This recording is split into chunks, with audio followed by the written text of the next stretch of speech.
It was a cold November night, and the moon hung low in the sky like a pale, watchful eye.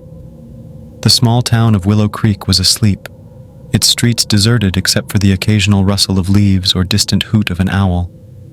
But 5 boys from Willow Creek High School weren't sleeping. They were about to commit what they thought would be the perfect crime. Jake, the ringleader, had planned it all. He was smart but cocky, always looking for shortcuts. His best friend Ryan was more cautious but loyal to a fault.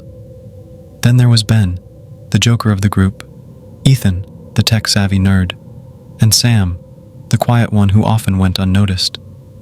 Together they formed an unlikely team bound by their shared goal, stealing the final term papers for social studies so they could ace the exams without studying. Their target was room 214, where Mrs. Grayson's desk still sat untouched since her death 3 years ago. She had been a strict, no-nonsense teacher known for her sharp tongue and even sharper grading pen. Rumors swirled that she had taken her own life after being falsely accused of leaking test answers herself, a scandal that rocked the school before fading into whispers. No one dared enter room 214 after hours, not because of any official rule, but because of the eerie feeling it gave off. At midnight, the boys gathered outside the school gates, flashlights in hand. They scaled the fence silently, hearts pounding as they slipped through the shadows toward the main entrance. Jake pulled out a set of lock-picking tools he'd borrowed from his older brother. Within minutes, the door clicked open, and they stepped inside. The school felt different at night, hollow, almost alive. Every creak of the floorboards echoed like a scream, and the fluorescent lights flickered faintly despite being turned off. As they crept down the hallway, the air grew colder with each step closer to room 214. "Are you sure this is a good idea?" Sam whispered, his voice trembling. "What if someone sees us?"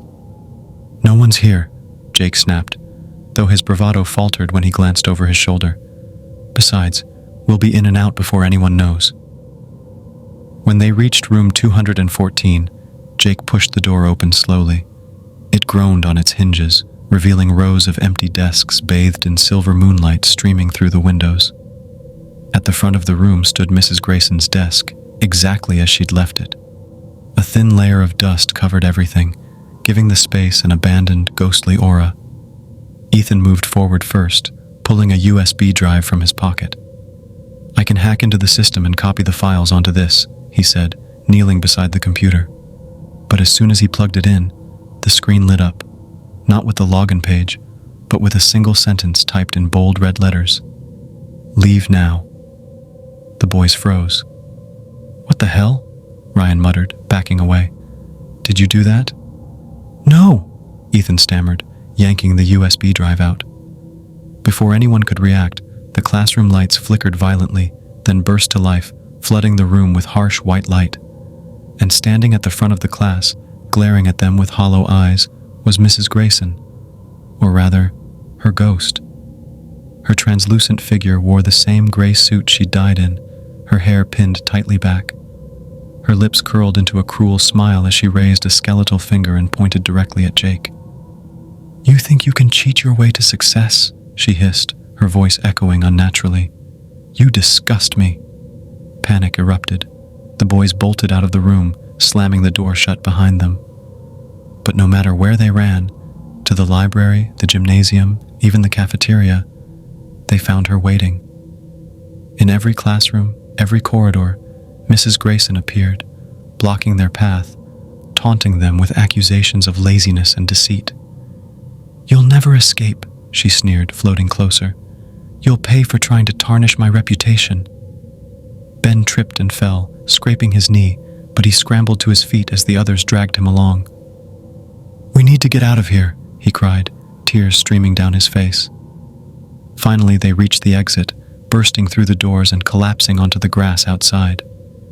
Gasping for breath, they looked back at the school, expecting to see Mrs. Grayson hovering in the window.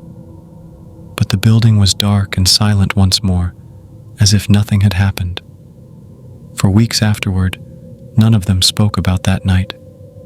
They avoided each other in the halls, too ashamed and terrified to admit what they'd seen.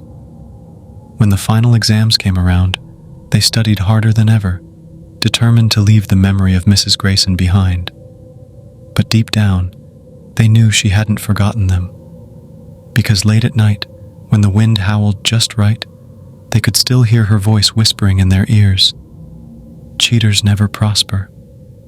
And sometimes, when they least expected it, they'd catch a glimpse of her reflection in the mirror,